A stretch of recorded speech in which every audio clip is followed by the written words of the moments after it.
Hey everyone, we're going to take your seats. We're going to start the meeting here.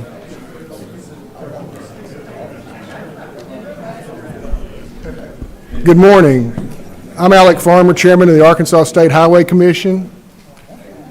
This is the October 2nd business meeting of the Arkansas State Highway Commission, and today it's a pleasure to be conducting our meeting from my hometown of Jonesboro, Arkansas, and my alma mater of Arkansas State University. So, thank you. I'd like to welcome our guests joining us and those who may be watching via live stream. We're trying something a little different today. For over 10 years, the Highway Commission has held its regular business meetings at RDOT's central office in Little Rock. The Commission decided earlier this year that while we routinely have groundbreakings, ribbon cuttings, public hearings, other presentations around the state, it'd be good for the commissioners, for RDOT, and the community and regions we serve to have one of our regular business meetings out around the state at least once every other year to highlight projects and other items important to the particular regions of the state. The commissioners graciously decided that the outgoing chairman, which is me, should choose the meeting location. So here we are in Northeast Arkansas. I want to thank my fellow commissioners and our RDOT staff for their extra efforts in taking our show on the road. I know this wasn't an easy thing to do. And I don't say it enough to our staff, but we have a remarkable department from top to bottom. You know, they're on call 24/7, 365 days a year. Rain, ice, tornado, COVID, you name it, our highway system never closes. And I think people lose sight of that sometimes. I also want to thank the City of Jonesboro and Craighead County, the Jonesboro Chamber of Commerce, East Arkansas Good Roads, and Arkansas State University for your cooperative friendly spirit and welcoming my fellow commissioners in RDOT to Northeast Arkansas. Our staff did a little research and determined that there have only been 2 previous Highway Commission meetings in Jonesboro since 1978, so it's definitely time we had another one up here. Before I begin the meeting, there are a few officials and guests I'd like to recognize. We have our Congressman from the 1st Congressional District, Rick Crawford, who will make some comments in a little bit. We'll get further into the agenda.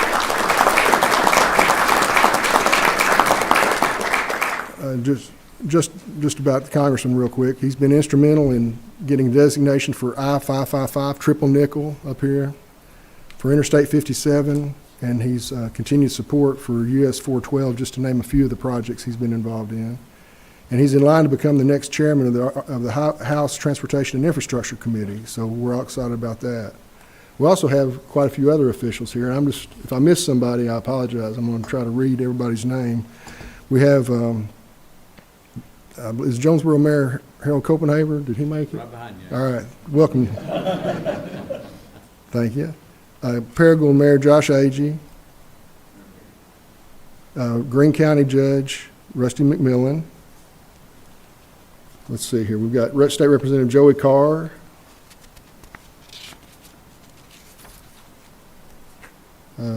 We have, I know I saw John Milligan in here, State Representative John Milligan. And Kenneth Jones, Mayor Kenneth Jones from Brooklyn. And someone I served with, we both got elected to the Jonesboro City Council 20 years ago. He's still on there, I didn't make it. City Councilman John Street, who's been a huge advocate for infrastructure, served on the local MPO here for a number of years. And then we have several staff members from Congressman Crawford's office, Senator Bozeman and Senator Cotton. So we welcome all of you to be here. And then we have Craighead County Judge Marvin Day, who wanted to say a few words on behalf of the County of Craighead and the City of Jonesboro, welcoming us. Judge Day. Thank you, Mr. Chairman. Let me go to the microphone or just use my big mouth right here. Thank you. Turn the mic on when you get up there. We want to capture this for perpetuity. We have an aptitude test, and I guess I passed. We're so glad you're here. Thank you for coming and making this big effort to come to Craighead County, and we just want to welcome you. We're so glad that you came up yesterday and got a wonderful tour of Nucor, and we're so excited that, as they say, a rising tide lifts all boats, and we're all really pulling hard together. And I want you to know, as a community, you know, I'm proud to see my friends from Greene County here. Glad that you get to see some of Mississippi County, but we all pull together, and that's that's part of our little secret of how we get things done, and I think y'all know that. You kind of, it was mentioned about I-555 and a little group called East Arkansas Good Roads. If you really go deep into that, you understand that that was from folks from Newport to Poinsett County, Mississippi County, Greene County, that all pulled together and supported Congressman Crawford and the Highway Department's efforts in improving interstates in our area, which has been a game changer. Just also a few things to highlight about our community while you're here. I think you may have gotten a little gift bag. Did you get a little care package from the chamber? Yeah. Everything that you got in that bag was made right here in our town. That's a big deal to us. You know, world's largest rice mill. You can get your Suave shampoo, your Post cereal, and all those great things. And we are proud of our industrial base, and you've been a huge partner in making that happen. I want to kind of wrap up with, you know, the movie The Good, Bad, and the Ugly. I want to talk about the good, bad, and the beautiful. And really one of the great things that y'all have done as a commission and as a staff, you've been a tremendous partner to all the cities and counties through your partnering projects, your bridge programs, the 70-15-15 split of the tax revenue. That is huge for these folks. Former Mayor Milligan, Mayor Jones over here can tell you such great stories about what you did for small towns, and were able to let them pave a road that they haven't been able to afford to pave in a long time. That's been a great partnership. Please, as you go forward, please remember us little guys. We want to be here to help you in everything. The bad. You guys remember last night I got up in the middle of our dinner and went outside. Got a call from a friend. Told him I'd say something about it. His two daughters were in a car wreck at the intersection of Highway 35 and 18. It is a great road that was built, widened a 5-lane road, moving traffic from Jonesboro to Blytheville. And they had a wreck. Both those girls are in great shape, but in Le Bonheur Hospital. As an engineer, we design things. As you guys know, I'm an engineer just like most of you. We design things based on what human nature does and how you see things and kind of those design parameters. I just really, at my gut, feel that we're missing something as a profession on some of these roads. Cars are going faster, things are changing. And I encourage my son that's a junior in college. He called last night and I said, what's your class today? He goes, well, I'm going to traffic and we're talking about this. And I sent him pictures of it and I said, take this to your professor and ask him to think about it, study it. And I would really kind of ask for you guys to put that on your thoughts of, we see a lot of, you know, Jared's going to talk about some projects later, and a lot of the things that we're focusing on are these traffic problems that we have where a road's been widened, speeds are up, and we're just seeing some concerns with some accidents. So really ask for the bad, ask that y'all spend some time as a staff thinking about how we can improve some of that rural road safety. Now for the beautiful. Lori Tudor, you have been a beautiful director, have done a wonderful job. There is a great injustice that the legislature has got to I'm tongue-in-cheek on legislature fix. How can a lady in her mid-40s be able to retire? I don't understand that. You know, she's done such a great job, and y'all are, because of your rules, you're making her leave. And we don't know when it is, but it's too soon. Lori, you've been wonderful to work with. I couldn't not say that on behalf of Mayor Perrin, and that's how I got to meet you way before I ever had to stand in this role. So thank you for your work. Thank you for your leadership.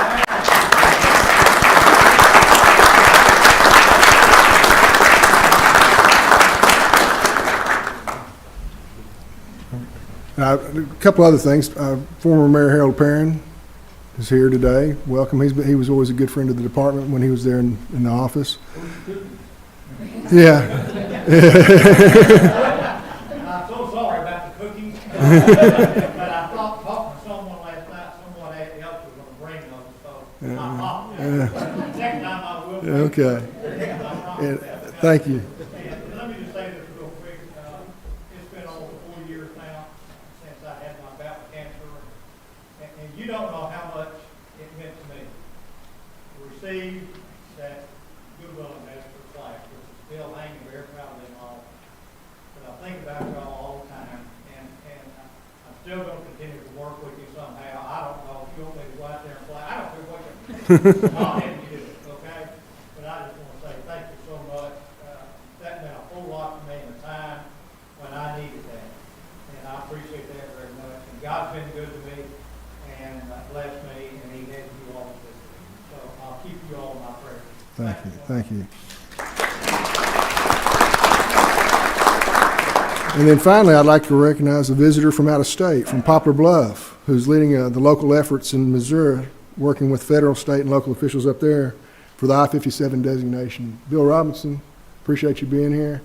I recently, a month or 2 months ago, went up to Poplar Bluff, and the governor of Missouri, Governor Parsons, signed a $150 million bill for improvements to I-57 from Poplar Bluff to the Arkansas state line. So we're going to keep applying pressure to each other and keep this project moving. But I appreciate you being here and your support.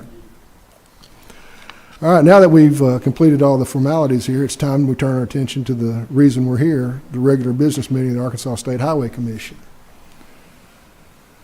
So to begin things today, well, I want to remind everybody, if you're speaking, which I'm terrible about remembering this myself, turn on your microphone so everybody who can hear in the room and watching via live stream. As has been our regular practice since COVID, I'd entertain a motion to use electronic signatures for the signing of the minute orders. So move. Do I hear a second? Second. Second. All those in favor, signify by saying aye. Any opposed? Okay.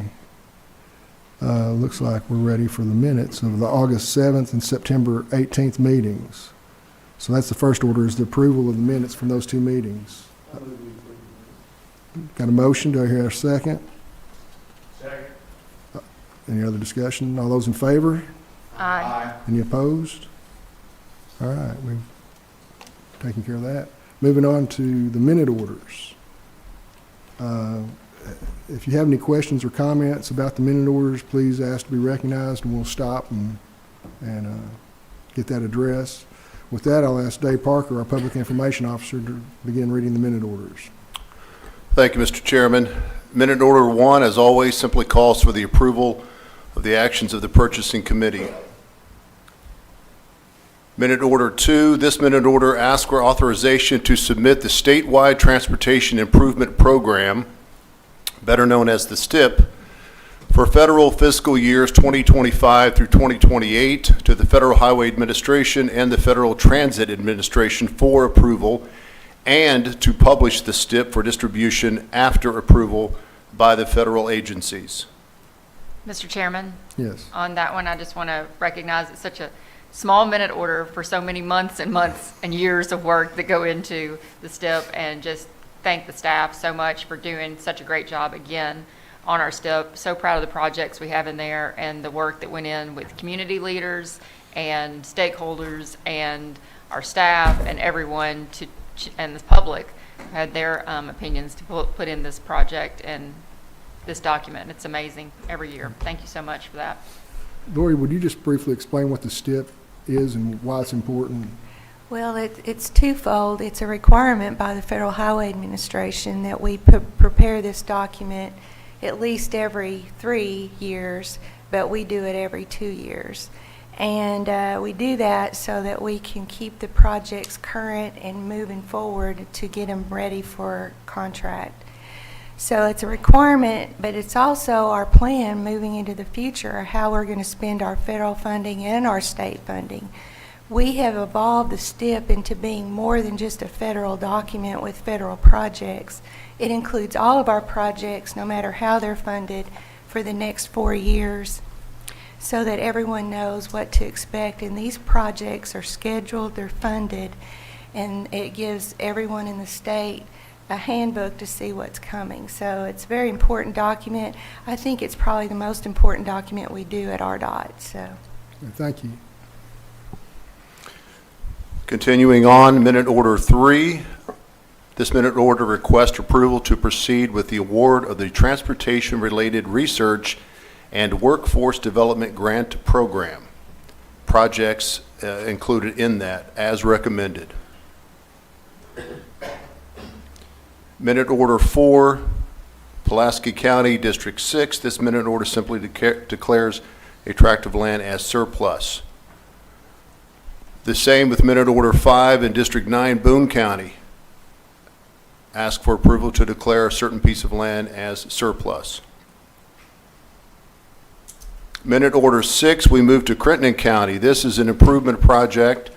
This minute order asks for authorization to partner with TDOT, Tennessee Department of Transportation, for the design, construction, and future maintenance of replacing the existing Interstate 55 bridge as funds become available. Minute Order 7, we stay here in Craighead County, District 10. This minute order calls for approval to start a pilot program in Jonesboro, 5-year pilot program to use TrainFo technology to enhance the safety at railroad crossings and proceed with improvements at selected crossings. Minute Order 8, this minute order calls for renaming a portion of U.S. Highway 67 from Interstate 40 in North Little Rock to U.S. Highway 412 in Walnut Ridge as Interstate 57. Just want to stop you there, and at this point, I'd like to recognize Congressman Crawford, if you'd like to. This is a big deal, folks, for this area. Oh, did he? Okay. We'll hold for the congressman.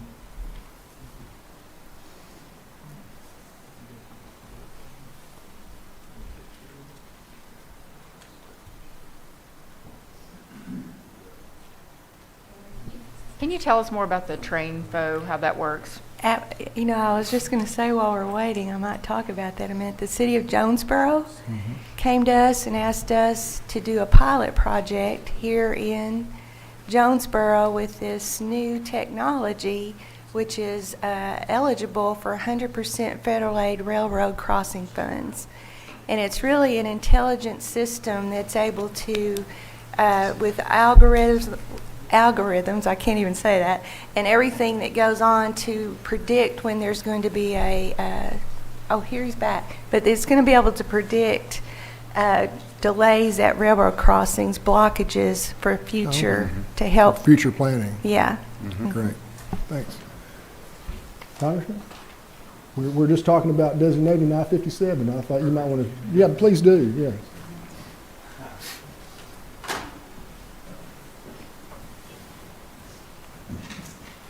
Well, thank you all for giving me the opportunity to share a little bit of time with you today, particularly on this topic. You know, we always refer to US 67 as the interstate. We take the interstate to Little Rock. It's really not an interstate, but it is now, I-57. That's important.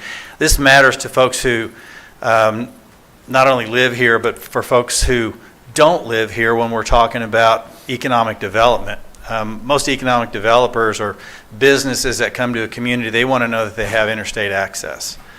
And so now we can tell them they do have interstate access. What they don't want to hear is, well, we've got a road that's really good, you know. Well, it actually is an interstate that makes a difference from an economic development perspective. So that's really, really important.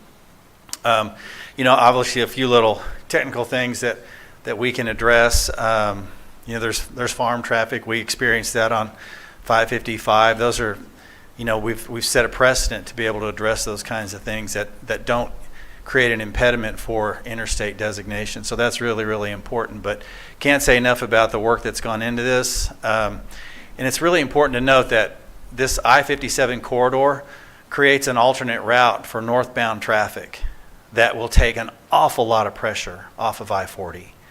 So from a technical perspective, what that means is we're putting less pressure on I-40. And I can tell you this, that and most everybody in this room would probably agree with this. I don't think there's been a time in my life that I-40 was not under construction. And it's because of the volume of traffic between Memphis and Little Rock as sort of the convergence of I-40 and I-30, and that corridor continues east. But that's just, it's growing pains. It's part of the process of continuing economic development. And so this is, I think, a great step in providing a little relief to an alternate route going north and creating that connectivity from Dallas to Chicago or however you want to look at it. this is a great step in that direction. It's going to do an awful lot to create more economic development on that corridor in northeast Arkansas. And we thank y'all for doing that. Thank you for the leadership from our chairman, Alec Farmer, who's done a fantastic job. And let me just add my 2 cents on Lori. I hate to see you leave, and I can't imagine you're leaving at this early age, but it's your journey. So I look forward to continuing to work with the RDOT and the commission, but Lori, you'll be sorely missed, and we've enjoyed working with you as well. Thank you all so much. We appreciate it.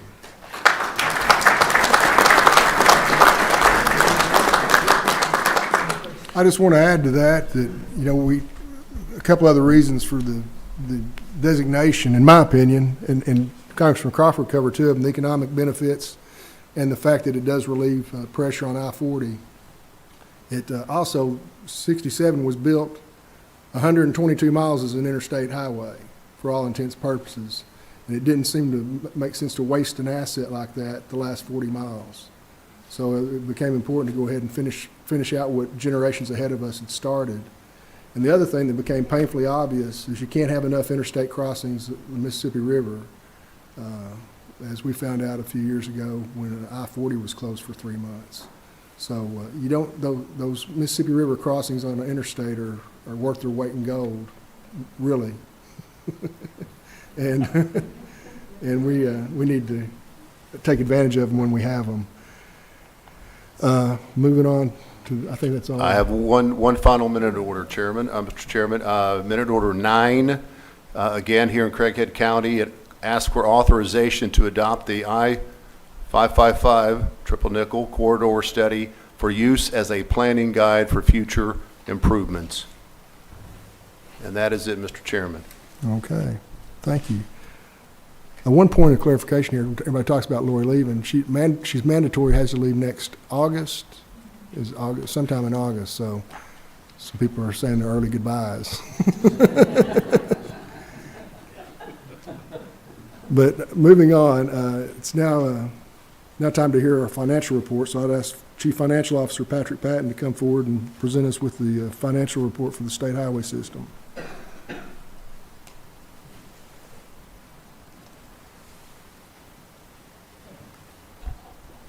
Good morning.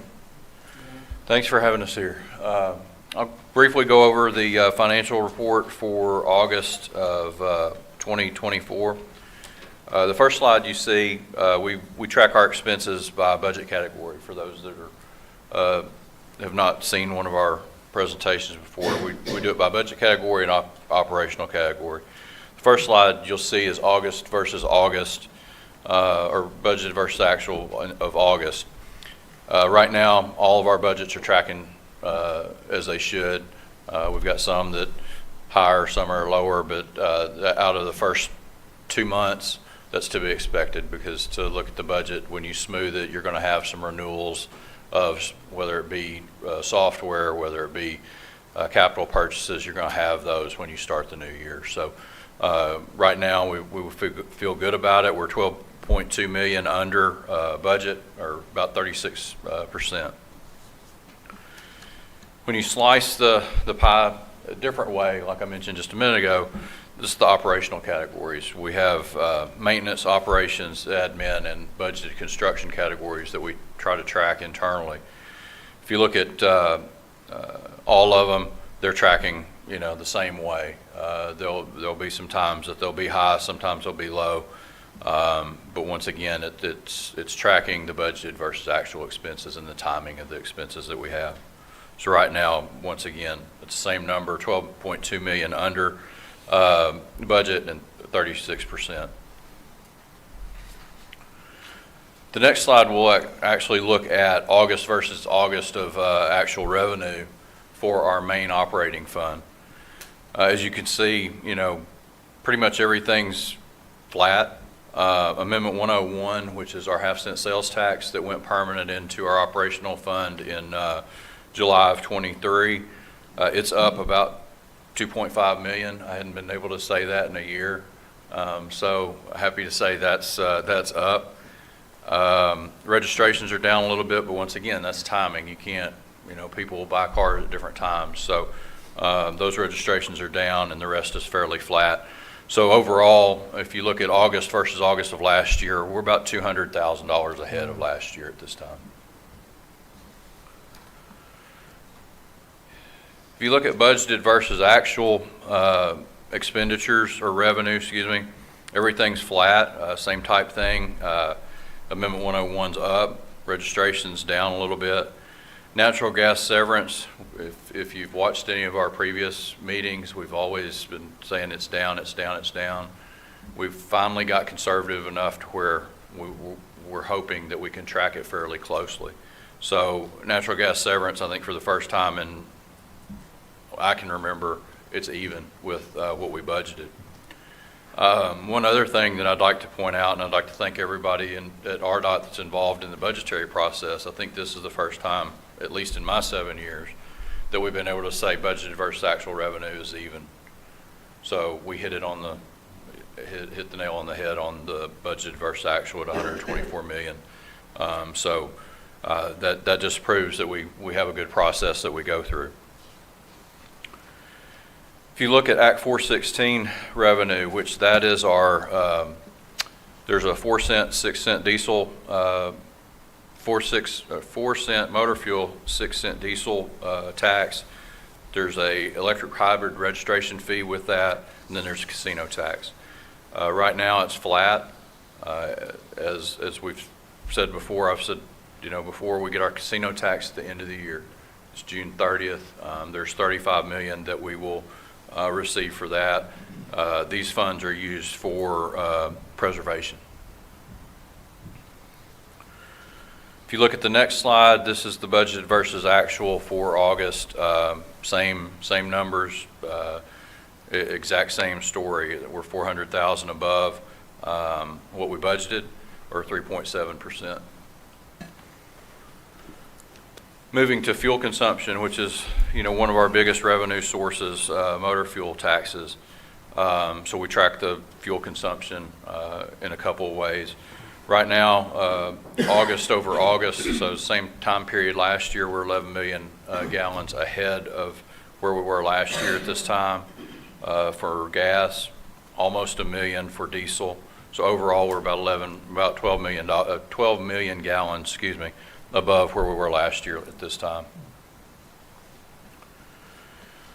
The last slide I have is a 12-month over 12-month comparison of the gallons consumed. As you can see, we're up on every category still consistently, and so overall it's 2% above year over year, or 45.8 million gallons.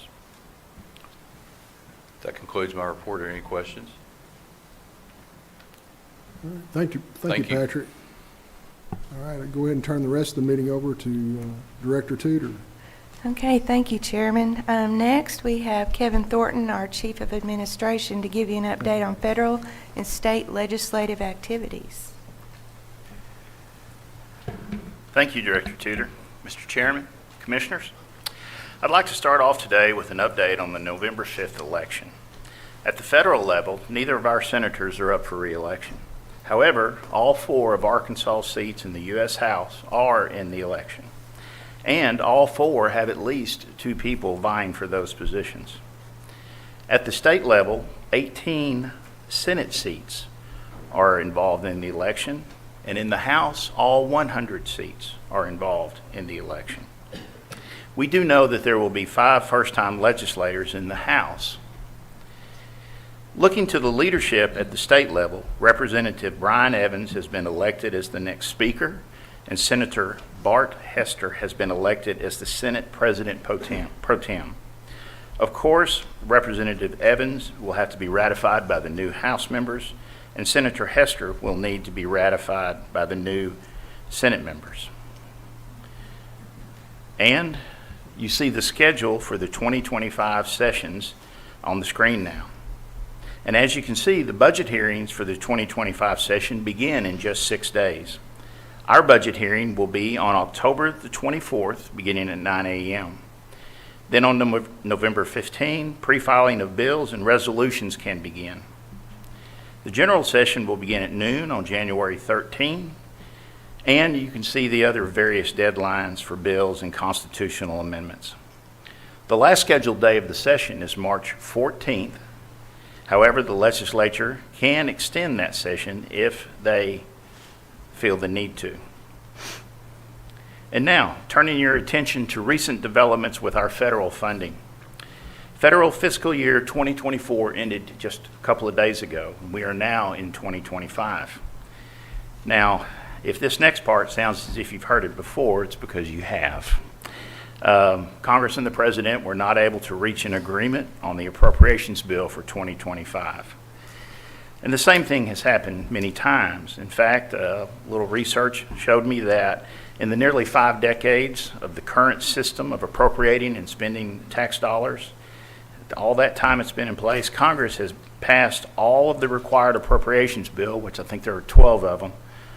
They've passed all of them on time, and that's only happened 4 times during that 50 years. The last time it happened was 1997. So Congress turned to a continuing resolution, or CR, to keep government running. The CR passed by Congress and signed by the President lasts until December the 20th.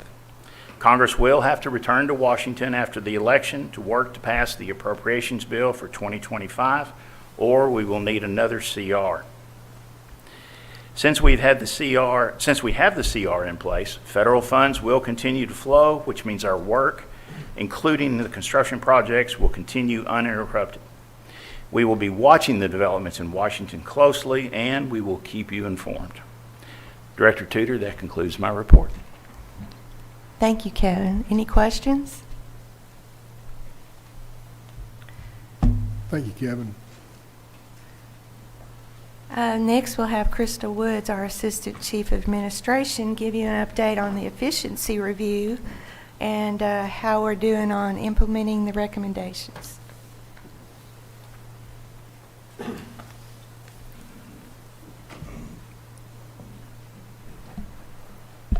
Good morning. As most of you know, the Highway Commission Review and Advisory Subcommittee met on September 17th and were provided an update on our continuing efforts to implement the 13 recommendations from the Arkansas Legislative Council Efficiency Study. The meeting went well, and the members of the subcommittee seemed pleased with our progress. In fact, the Director of the Office of Internal Audit, Ricky Quattlebaum, expressed confidence in us to complete the implementation of the remaining rules without further oversight from his office. The subcommittee responded to Mr. Quattlebaum's recommendation, saying that they would research the rules and vote at their next meeting.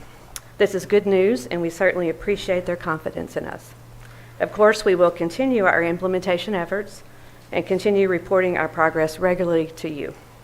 So today, I'll be sharing 2 of the most noteworthy examples of progress we made in the months of August and September 2024. Recommendation number 6 under the procurement category said that we should implement construction contractor performance measurement. As we've discussed in the past, 7 projects were selected for a pilot application of the draft manual, which establishes how each performance metric will be used to evaluate prime contractors. All 7 of those projects are now complete, and final evaluation forms for all 7 have been reviewed and accepted by both the contractor and RDOT. Internal discussions are now underway to determine if any final adjustments are needed, but we're very close to completing the implementation of this recommendation. Recommendation number 7, under the expenditures category, said that we should implement project and portfolio management frameworks. On the construction side, efforts are underway to enhance our current construction project documentation software and to develop online forms to be used by our staff to document construction project activities. On the maintenance side, we're in the process of developing and implementing a new maintenance management system, and training for the initial phase of the rollout is now underway. So at this time, 5 of the 13 recommendations have now been fully implemented, and 67 of the 90 rules are now considered complete. That's a 74% completion rate and a 3% increase since your last commission meeting. You may notice on this slide that we have also completed recommendation number 4. That's the one that pertains to Ask RDOT. We have a more in-depth update on that recommendation, which will be presented by Dave Parker and Holly Butler next. So before Dave and Holly take the podium, are there any questions for me? Thank you, Crystal. Okay, thank you.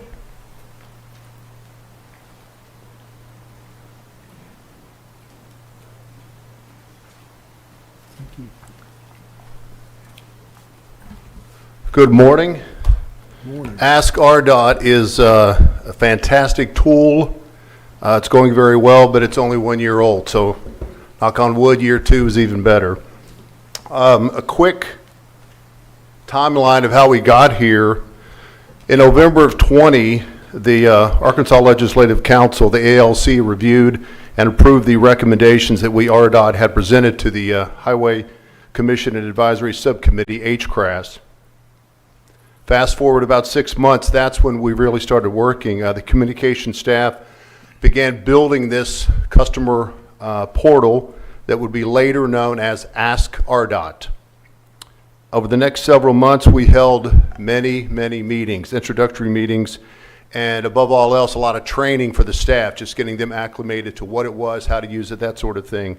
Almost 300 personnel within RDOT had to be trained on how to use this new tool. During this time, we also asked for and got a lot of feedback, the good, the bad, the ugly, to quote an earlier moment, and use that feedback to keep building the system. Then in February of 23, RDOT had to do its soft launch. We had to start practicing internally to make sure our own employees knew how to use it before it went public. That was in February of 23. And now here we are, exactly 1 year from when Ask RDOT launched. October 2nd of 2023, it launched after 6 months of testing, making sure internally we had it down right before we offered it to the public. And today we're here celebrating that 1 year anniversary, if you will.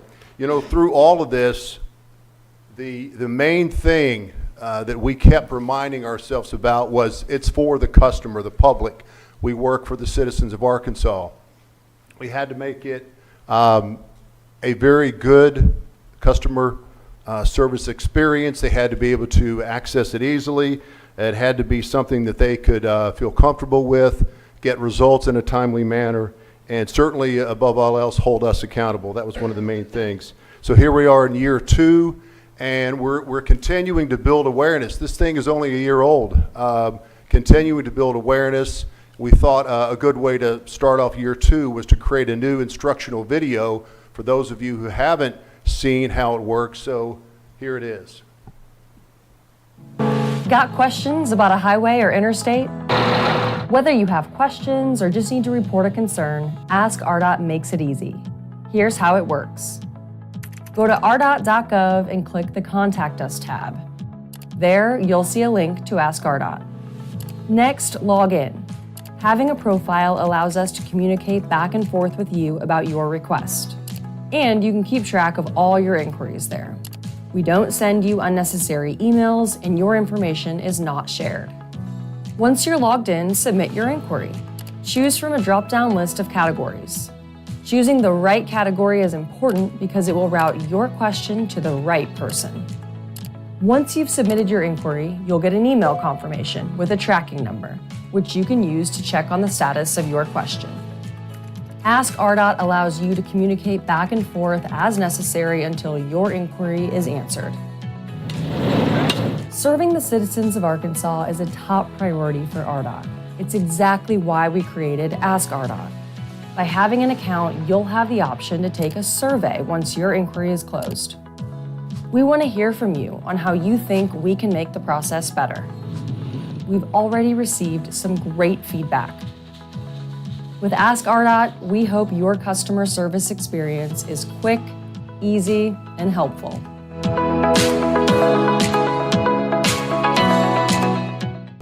As my wife would say, if I could figure it out, anyone could figure it out. So it's a very easy customer service portal. The main part of this, along with just figuring out how to work it, was training our own staff. That was a huge lift, introducing them to it, getting them comfortable with it, letting them know about the work it would involve and that sort of thing, the training. Here to talk more about that is Holly Butler, our communications coordinator. She was in charge of all that. Thank you, Dave. So I'm going to give you a brief description on the data and the reports we're able to pull in the system. It is one of the largest benefits we have because the results are in real time. So the data we're pulling is live. As you can see on the screen, we're over 14,000 inquiries total in the system. That averages approximately 770 inquiries received each month. Those inquiries do date back to that February 2023 date that Parker previously mentioned. We're also very pleased with the improvements that we've made in our response time. In the last 30 days, I'm happy to report that our response time is less than 3 days. That's the time that our staff is responding to the customer once they submit that inquiry into the system. Our reports are scheduled. They're sent out monthly to RDOT management. This allows us to monitor and identify open tickets or where additional training or improvements might be needed. Also previously mentioned in the video is a survey that the customer can take once their inquiry is closed. On your screen, you'll see, again, some of those survey results that we've received. We've received a total of 179 surveys. So far, we're very pleased with the results that we've gotten back. Of course, as Dave mentioned, we received the good, the bad, and the ugly. So we take it all and we do the best we can with it. Of course, customer service, again, is our top priority. Our customer service experience is established, and we are also happy to report that we're at 94% success rate with our customer service. And Crystal mentioned in September, RDOT did a presentation and for the HCRAS committee, and Representative Carr gave us a positive feedback, and so with his permission, we're able to share that with you today. Representative Carr. Thank you, Mr. Chair. I don't know if anyone has used that. I have. It's effective. It's efficient. It's a useful tool. I have probably submitted at least a dozen. What it is people call me and say, pothole here, or this needs to be fixed there. And I really want to give them the link. I have shared the link with some, but I thought it's just easier if I do it myself. It takes about 40 seconds to set up your account. It's easy, it's user-friendly, and I have received a reply email that what I have submitted has been put into a work order, if not that afternoon, typically within 24 hours. So good job on this. I think it's a great tool. I'm telling you right now, if you guys haven't done it yet, you need to get on there and experiment with it. It's a great tool. Thank you, Representative Carr, for allowing us to share that today. We have considered this recommendation to be complete, but that doesn't mean we're stopping here. We will continue to receive feedback from the public and our staff to make any changes to the system that, again, really addresses that customer service experience that we're trying to provide. When you signed in today, you received a handout about Ask RDOT. We have extras if you'd like to take some with you. And just thank you for allowing Parker and I the time to present on this. And if anyone has any questions at this time, we're available to answer those. Yes. I'd just like to add, that's a great tool for commissioners. I'm sure y'all are just like I am. You get a lot of calls. It's not all about, when you're going to build this highway out here. There's a lot of questions that, about just incidental things. And I put it on there and it makes you look smart, and I need all the help I can get. But it's really a good tool for commissioners. Thank you for using it. Great job, y'all. Thank you. Thank you.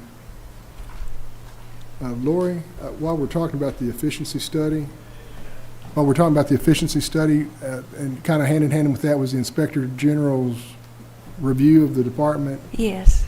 Did they make a request or recommendation recently? That's right. What happened was when the efficiency review was finalized and the recommendations and our response to how we were going to implement those recommendations came out, they included in there to have the Office of Inspector General, is that right?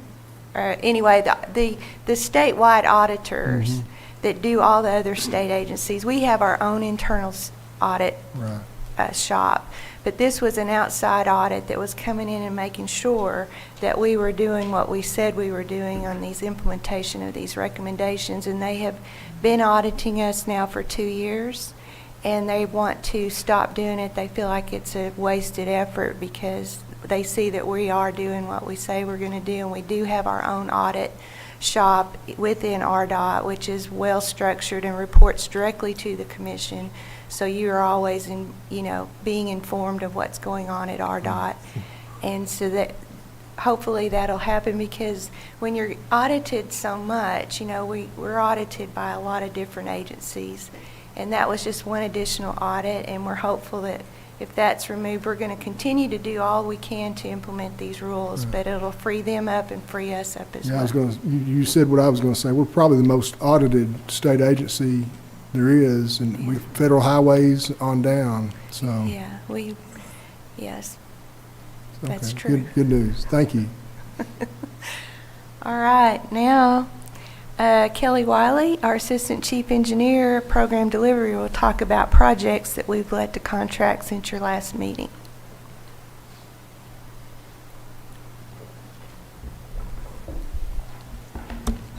Thank you, Director Tudor. Good morning, Mr. Chairman and Commissioners. Since your August meeting, we have held one successful bid letting last month in September. This letting was highlighted by the award of the next phase of future Interstate 57, the Corning Bypass, as well as a number of bridge replacement, widening, and safety improvement projects.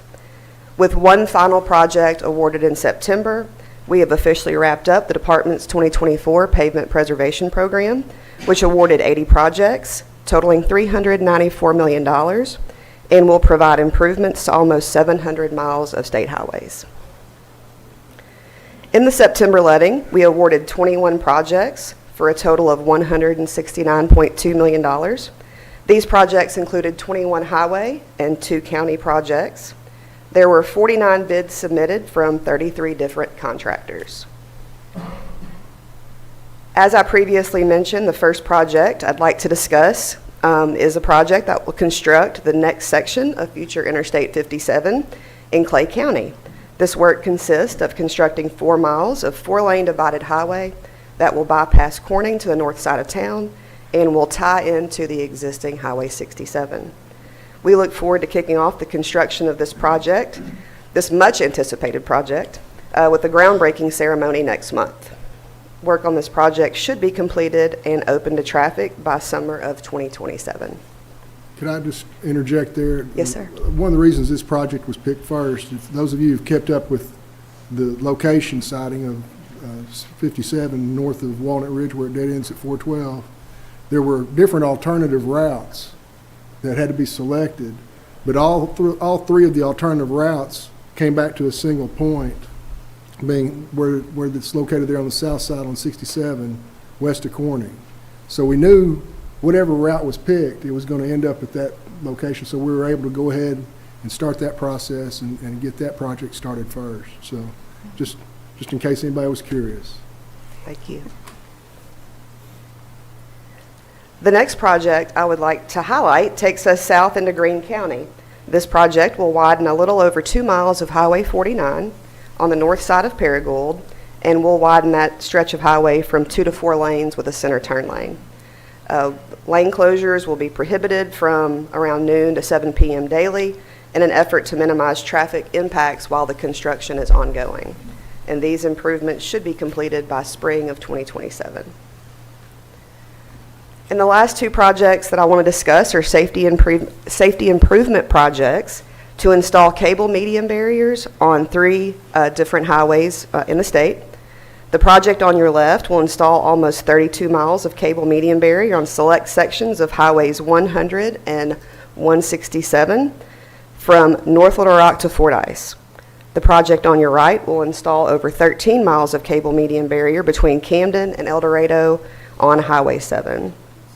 Cable median barriers are one of the 28 countermeasures identified in FHWA's Proven Safety Countermeasure Initiative. They have been effective in significantly reducing the severity and frequency of crossover median crashes on multi-lane divided highways. To date, the department has installed over 700 miles of cable median barrier, and these projects will begin filling in the remaining gaps on different divided highways throughout the state. These improvements should be completed in 2026. Looking ahead, we plan to open bids for the continued construction of future Interstate 49 from Highway 22 to Gun Club Road next week in our special October 9th letting. Following this, we currently have 31 projects totaling approximately $162 million in our November 6th letting, which will officially kick off our 2025 pavement preservation program. This concludes my report, Director Tudor. All right, thank you, Kelly, I have a question. Yes, sir. Somebody asked me this the other day, and I didn't have the answer. These cable median barriers, what is it cost, let's say on an interstate, a typical interstate, what would you estimate a mile, those cost per mile to build? Over the past several years, we've seen it range anywhere from about $250,000 a mile upwards to about $350,000 a mile over the last couple of years. Yes, sir. This gentleman far overestimated. He said he'd heard it was $1 million a mile, and I said, I think that's a little high, but. Yes, so, sir. It's not quite there. Okay, thank you. Yes, sir. And it can be reset, right, Kelly? Like, I mean, some accidents I know crash them, and that's the point, they catch a vehicle. Right. But then we do have some accidents or problems with them where they can actually go back and reset them and continue to use them, correct? Yes, ma'am. Our district maintenance forces and our statewide maintenance forces do have replacement parts, which are the posts and some other parts and pieces to repair that cable median barrier when it is hit. They can get out to that and repair those fairly quickly. Yeah, I just personal testimony here. I just want to attest to the benefit of those. My wife was probably going to be in a head-on collision a few years ago on Interstate 55 coming back from Memphis, and 18-wheeler was in the median, and those cable barriers stopped that. So they're the real deal. Thank you. Thank you, Kelly. Next, we have our Chief Engineer of Operations, Rex Vines, to give you an update on our maintenance activities.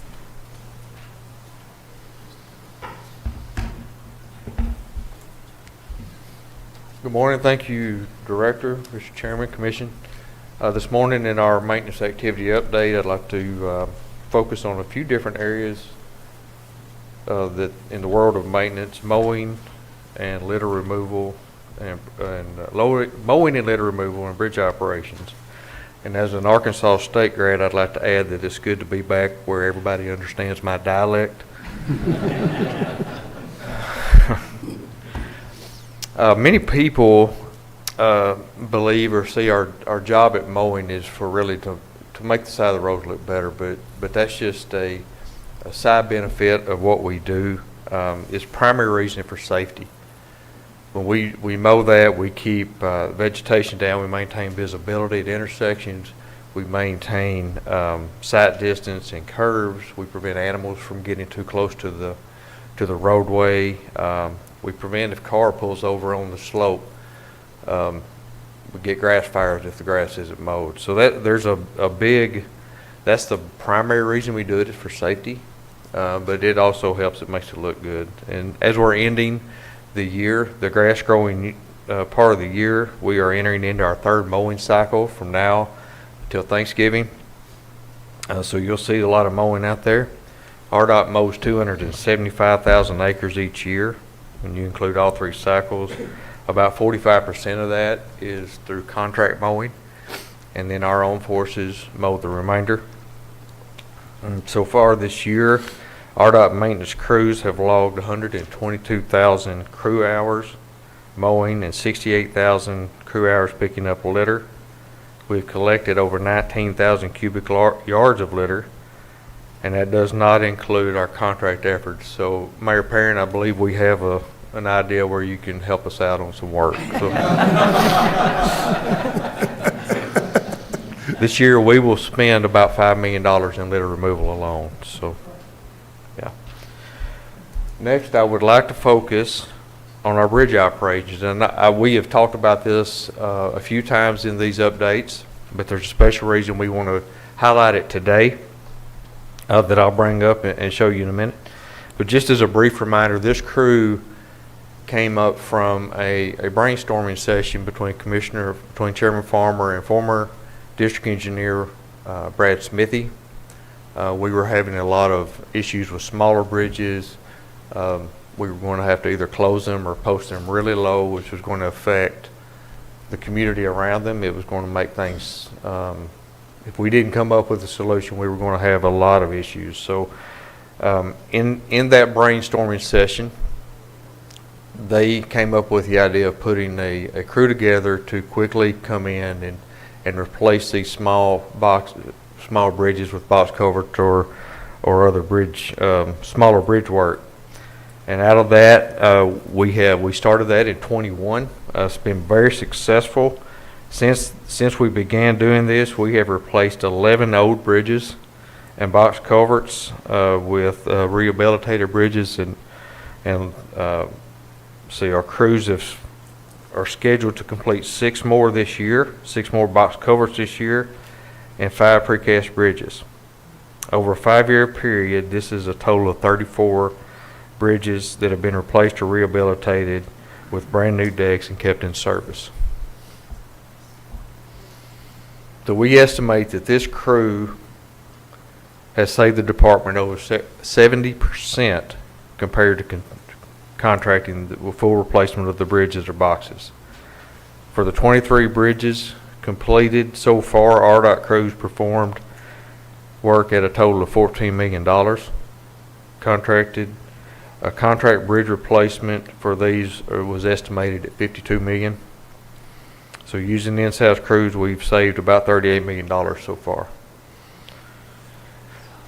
Also, we have taken a lot of time off. The crews are completing the work in significantly less time than an average bridge replacement contract. A typical project like these would be 2 to 3 years from inception to completion, and these on average are taking about 6 months. So it knocks a lot of time off of those. So now we are to the reason that wanted to highlight this crew once again. We've got a short video. Did I skip something, Director? No, I didn't. That want to show you. Recently we have, I'm not lost. RDOT received an award, Arkansas Transportation Award for a job project on Highway 28 bridge rehabilitation project with state forces. In August, the director and the staff were presented with the SASTO annual conference we held in Rogers, very successful, and here's a short video highlighting the award.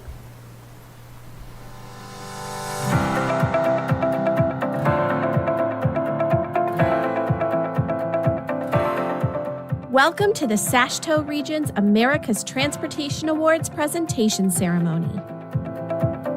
Each day, people in every community nationwide rely on transportation to get them where they need and want to be. That's why state departments of transportation around the country are focusing on making our transportation network safer and easier to use for all travelers, regardless of how they choose to get to their destinations. Now, for the 17th year in a row, AASHTO, AAA, and the U.S. Chamber of Commerce have joined forces to celebrate those projects that have had tremendous impacts on their communities. These projects significantly bolster safety, improve mobility, and enhance resources for drivers, transit users, bicyclists, pedestrians, and rail networks nationwide. In the Operations Excellence category, Small Project Group, the winner is Arkansas DOT's Highway 28 Bridge Rehabilitation with State Forces. Arkansas DOT has more than 2,000 precast concrete channel beam bridges, accounting for more than 16% of the state's total bridges. 5 such bridges are on one stretch of Highway 28 in Yell County, Arkansas. As these bridges age, they deteriorate, reducing load capacity and sometimes requiring closures. RDOT's Bridge Operations Division, with its new bridge building crew, removed the deteriorated channel beams, modified the existing foundations, placed new channel beams on the structures, applied a polymer overlay, and reopened them to traffic in a very short time frame. By completing this project in-house, RDOT significantly shortened the highway closure time.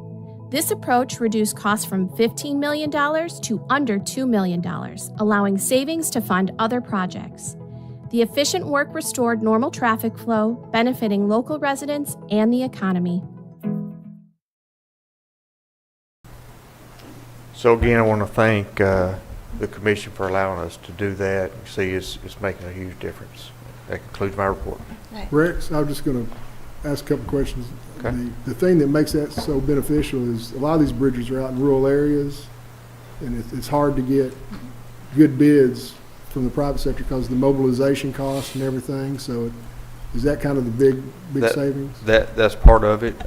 These bridges a lot of times are in good shape on the substructure. The foundation is sound. It's just the decks need to be replaced, and so that's where a huge part of our savings comes from. We don't have to replace the whole thing, and so it is very effective in rural areas. Thank you. Yes, sir. Rex. Yes, sir. First of all, congratulations on that award. Thank you. That's a big deal. I really want to congratulate you and your entire operations crew on that. We really like the results that you're getting from this state, from the state forces doing the work, and all those benefits that you've explained. More of that is very welcome. So congratulations and continue the good work. I also wanted to highlight too, go back and highlight this mowing and litter removal.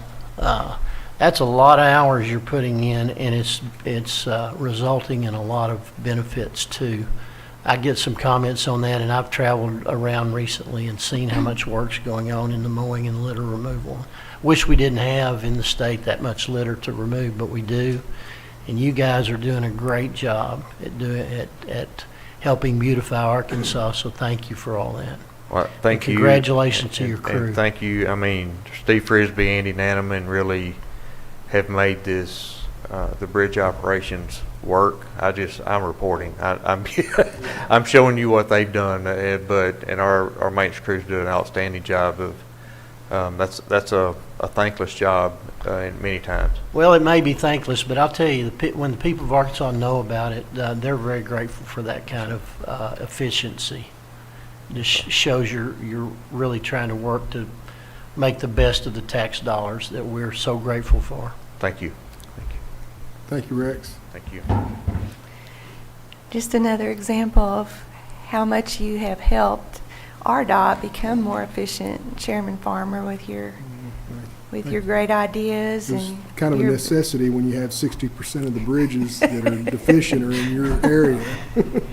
But this is just an example of how we just want to continue to get better and better. And I hope once you are off the commission, you'll be commission emeritus, and we'll still try to pick your brain on good ideas in the future. I think I've had all the good ideas.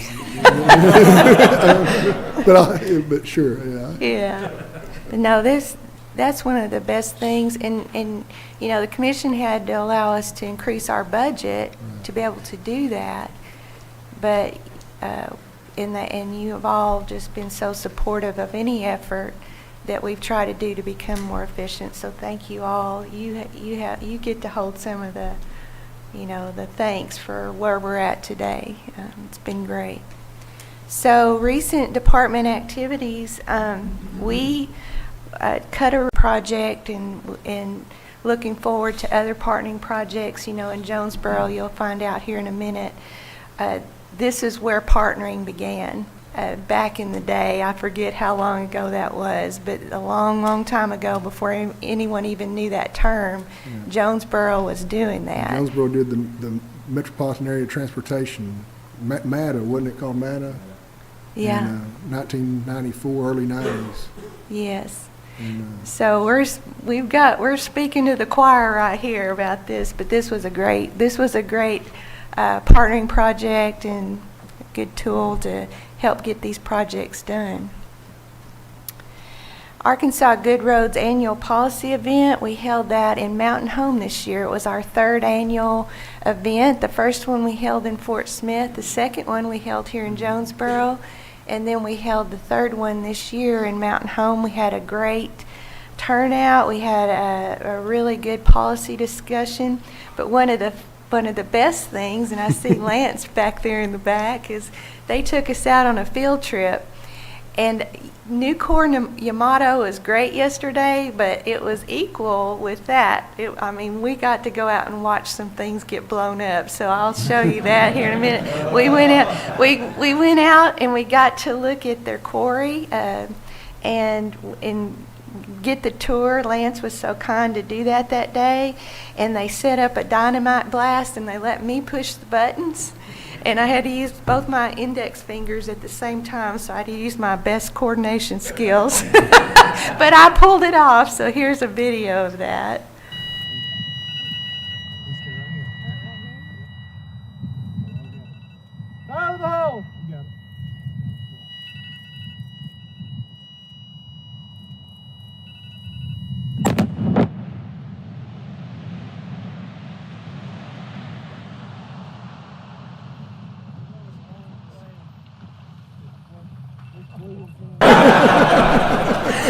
I couldn't get over that. I still can't when I see that. That's what goes into getting the materials to build these roads. I'm telling you, whoever said highway construction was boring is wrong about that. So we got to see asphalt. We got to see an asphalt plant. We got to see that operation at the quarries where they make the rocks to put in the asphalt and for other reasons. But it was a great day, and our good friend Lance and Atlas Asphalt, they're such a wonderful contractor here in the state of Arkansas, along with so many others, but great support from them. Had a great meeting, talked about all kinds of things. One of the biggest things we talked about was Highway 412. Chairman brought a great presentation on how we fund projects, and you want everything done all at once, but it takes time, and you did such a great job on explaining that to the north central Arkansas region. Just really a good event. They just seem to be getting better and better. Don't y'all agree? Each one we have seems to get a little better. So next year, I don't know where that's going to be, but it should be fabulous.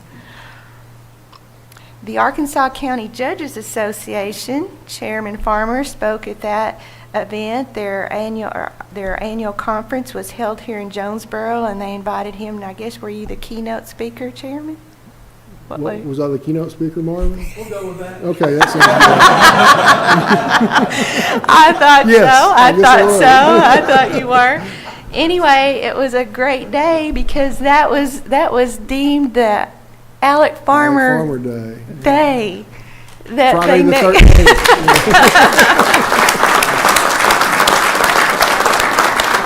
13th. It was a proclamation that made August 13th Alec Farmer Day in Craighead County. Is that for in perpetuity, forever, or was that I'm just good that with one that. day? Every Friday the 13th. Every Friday.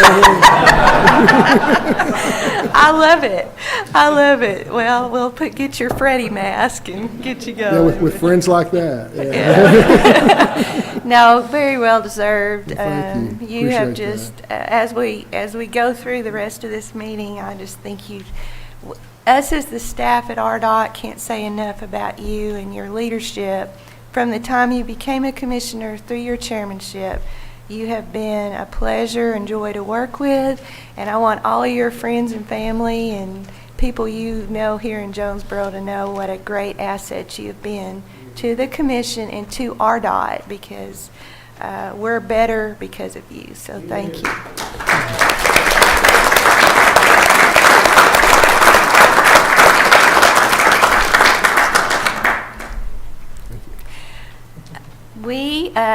This is really cool. The RDOT Maintenance Supervisor Conference. Is this our third annual?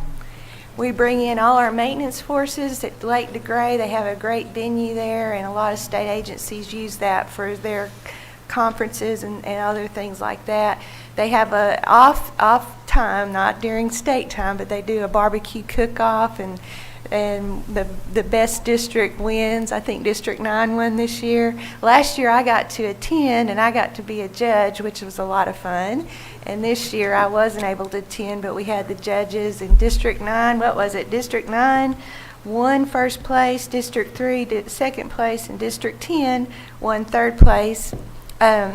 Anyway, it's just a great time for all of these maintenance employees to get together and share best practices, get to know each other. You know, we have 10 districts across the state, and before we started doing this, they might not know who their counterparts were in the other districts.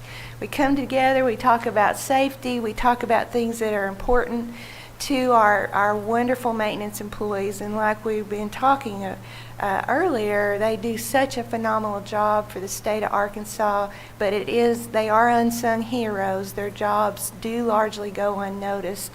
And this conference, not only do we talk about things that are important to them, but it's also a way of showing them our appreciation. So, great event. I don't know who came up with the idea of doing these conferences. Was it you, Steve, or Steve Frisbee? He's in the back. He's got a lot of good ideas, too. I'm going to get you and Chairman Farmer always together. But really, really good. You know, we're in the day and time when it's really hard to recruit and retain employees. As a state agency, we'll never be able to pay the way other private industry pays, but we can create a sense of mission, a sense of coming together to do something bigger than ourselves, and a sense of camaraderie, and this helps with that. So we appreciate having these, being allowed to do these kinds of things for our employees. Next, I've asked, we're going to have an update on all the great Northeast Arkansas projects that Chairman Farmer had a hand in over the last 10 years. And will continue through 2028, because we just passed that step in your projects that you advocated. You're going to have to watch a couple of these guys. There's honor among thieves. They won't touch your projects. Just don't let Philip. He's always looking for money. Unless it's a pilot program, then it goes on for 5 years.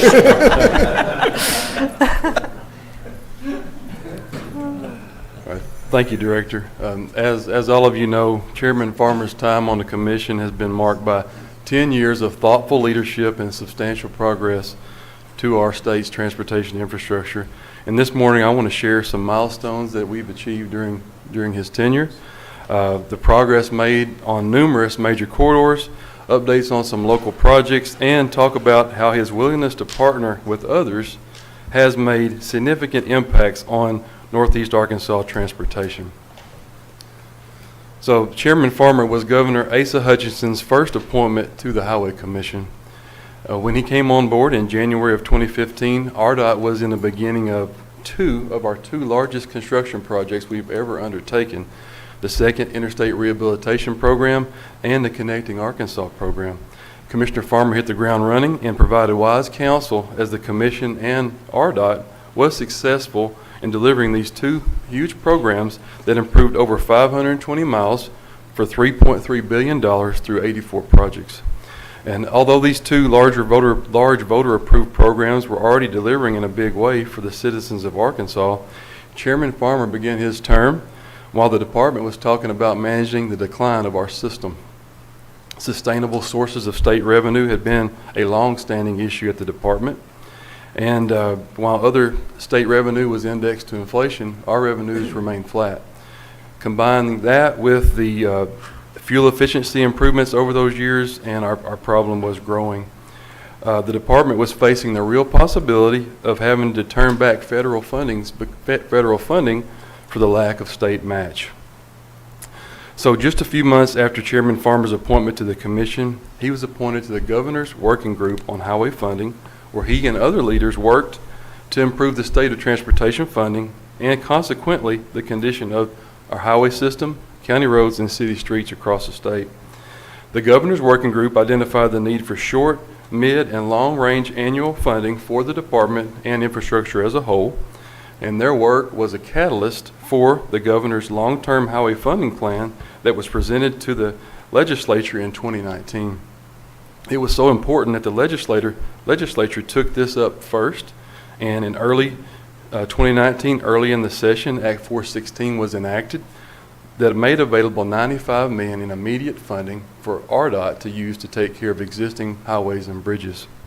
The second component of that program, or that plan, involved a constitutional amendment to make that half-cent sales tax that funded the CAP program permanent and to establish a permanent source of revenue that was indexed to inflation.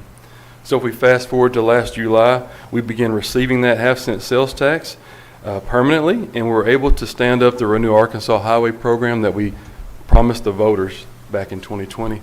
This program is well on its way to addressing needs of over half of our highway system mileage, pavement needs for that, replacing and repairing more than 1,000 bridges, and addressing capital and capacity needs all across the state. And we talked a little bit about this earlier, so I won't go into a lot of detail, but during Chairman Farmer's tenure, we made a lot of progress on big, impactful corridors around the state, and one of those corridors is Interstate 555. Just want to thank him for his advocacy and leadership, and Congressman Crawford for helping us get this done. Without their work and support, we wouldn't be there today. And you've heard about Future 57 a little bit today. U.S. Congress identified this route north of Interstate 40 as a future interstate in 2017. Shortly after that, we put up Future Interstate 57 signs along that route. Our staff's been working this summer to conduct public involvement meetings in preparation for the full signage of Interstate 57 along this corridor. We've received positive feedback, and so with the approval of the minute order this morning, our staff will start to coordinate with Federal Highways and continue that coordination with state and local partners. And we expect to see those red, white, and blue interstate signs up on the entire piece in blue over the next few years. So it's a big deal.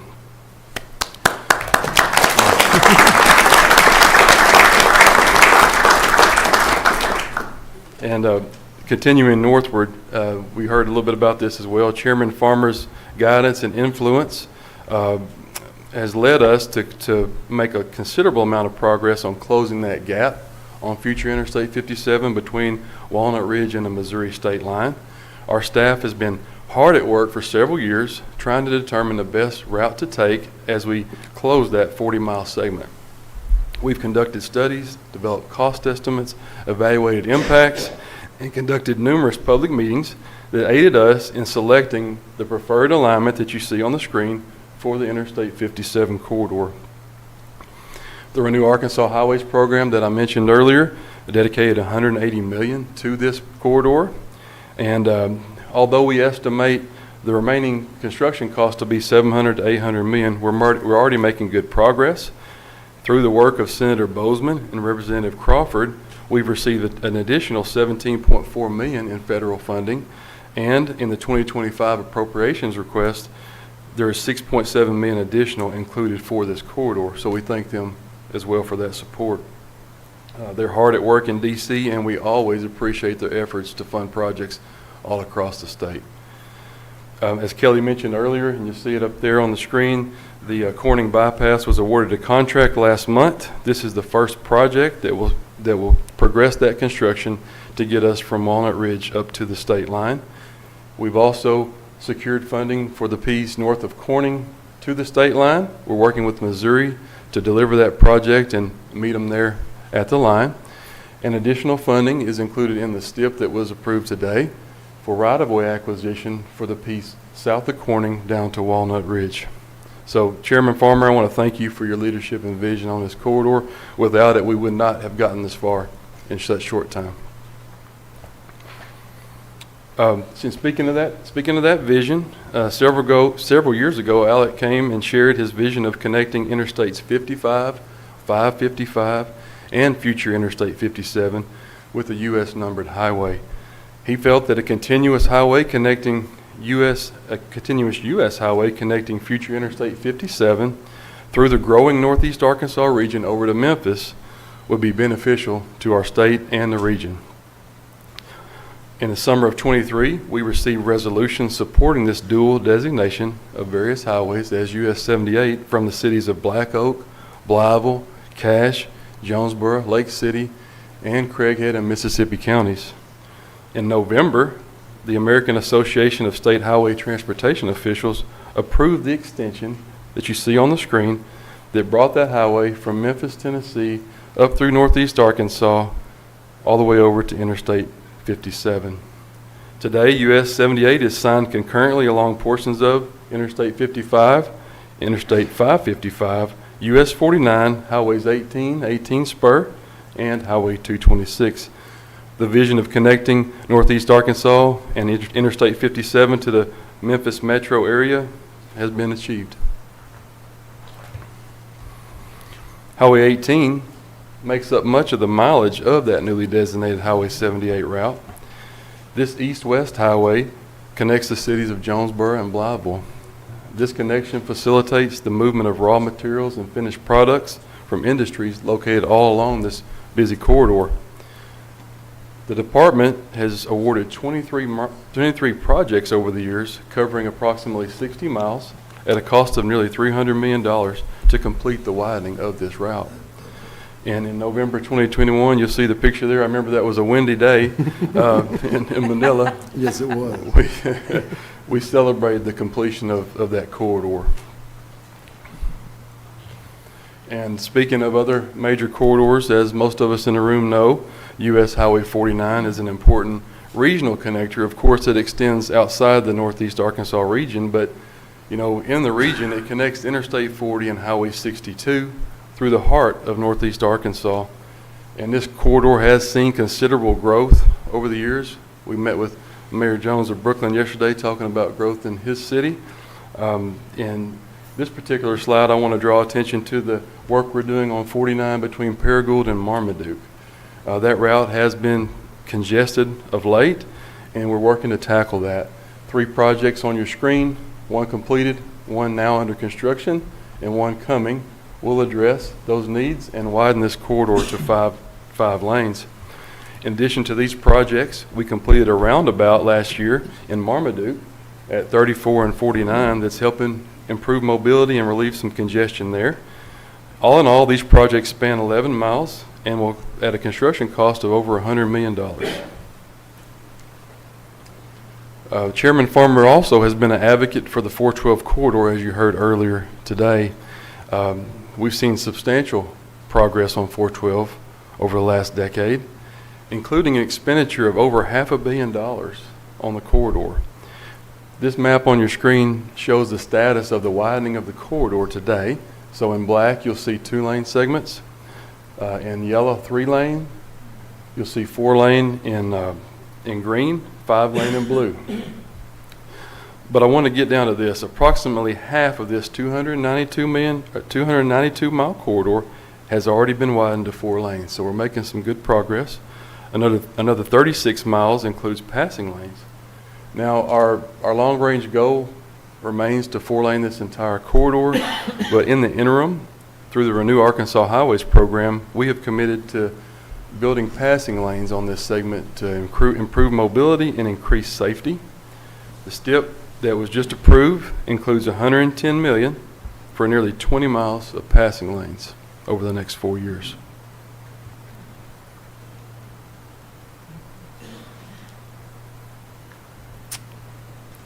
Lots of good things happening in the region. This map shows the work that we've completed. Now, this is completed work in blue over the last 10 years. And those total $2 billion worth of projects covering 2,600 miles in Northeast Arkansas. In red, you'll see we have 62 projects under construction that cover another 130 miles. And in green, about 140 more projects coming for about $700 million over the next several years. So a lot of progress still to come. That's your report card, Chairman. Right there, 10 years of work right there. That's right. And in addition to those projects, I want to talk quickly about planning studies. Our staff works hard to study the needs across the state, but we pulled out some data for Northeast Arkansas since we're in Jonesboro today. Just in Northeast Arkansas alone, we've completed 11 planning studies in the last 10 years, and these studies have led to several improvement projects that are already underway or under development. And a couple of our most recently adopted studies, like the Osceola Industrial Access Connection Study and the Jonesboro South and West Connection Study, will inform future transportation development in the region long after the commission or the chairman has left the commission. A total of 12 studies in the region have been initiated as well. There's some overlap between the two, but there are several more studies that will be ongoing for the next few years. These studies set the course for projects like the one you see on the screen here. This Highway 351 project was awarded this summer. It will widen 351 between Highway 49 and Pleasant View, and will do some intersection improvement work at the 49 intersection shown on the screen. We expect this project to be complete in 2027, and then next summer we'll take bids on the piece just off the screen from Pleasant View to Peachtree and widen another half mile of Highway 351. This project will widen 3 miles of Highway 1 south of Interstate 555 to 5 lanes with sidewalks. Atlas Asphalt has been chosen as our construction manager, general contractor for this project, the first in the region. And we expect it to go to construction in 2026 and take about 3 years to complete. And we heard about partnership earlier. Chairman Farmer has embraced partnership throughout his time at the department. Wanted to highlight this special partnership with the city of Jonesboro. I think a major highlight for the department at the time was this partnership. Jonesboro came and brought $7.8 million to help us fund 11 projects throughout the city. At that time, it was unprecedented. In addition to that commitment, the city agreed to take over ownership of Highway 226 and Highway 141. So you see the projects there on the screen that were part of that partnership that was forged years ago. Today, 7 of those projects are complete, 2 are under construction, and the last 2 will be let to contract next year. The 2 that are under construction are the Martin Luther King Jr. extension you see on the right of the screen. We expect that to be complete in 2026. That project will relieve some of the congestion on Highway 49 through town when complete. And the Highway 351 Railroad Overpass project will be complete next year. The remaining 2 projects from this original partnership will widen Highway 1B to 5 lanes for a half mile just south of Parker Road, and we'll do some intersection improvements there at Highway 49 and Parker Road as you enter Jonesboro from the southwest.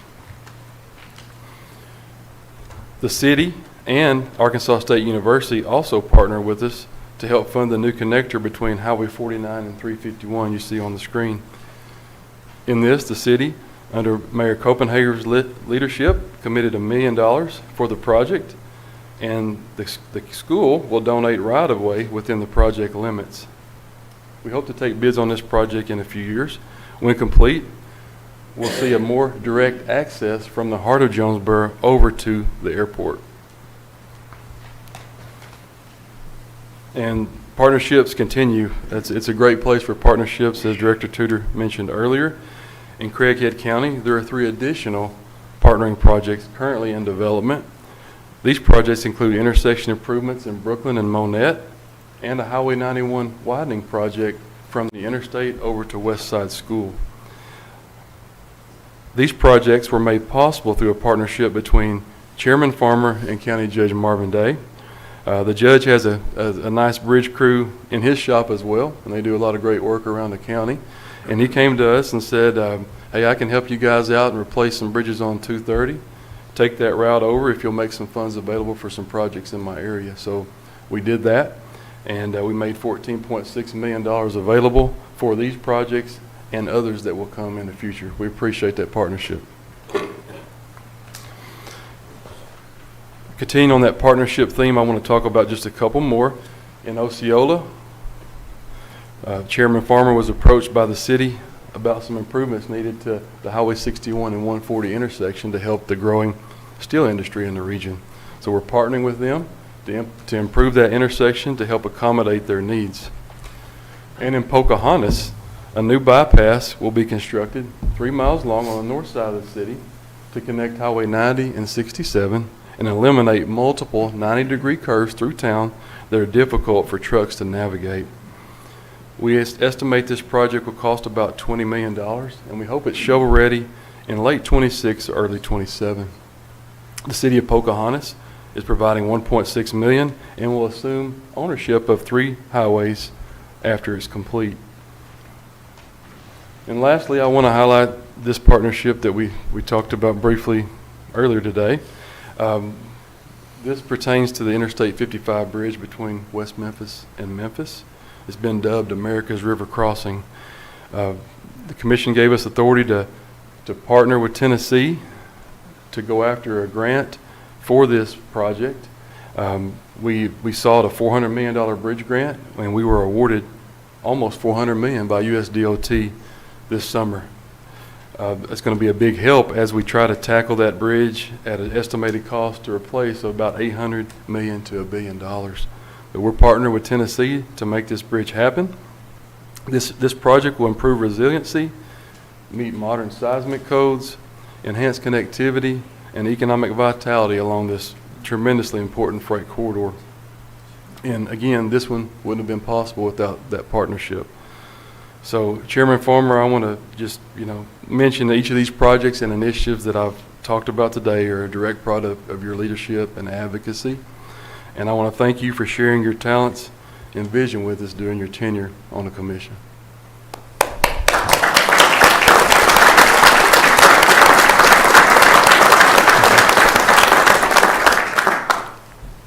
Thank you, Jared, and thanks, everybody.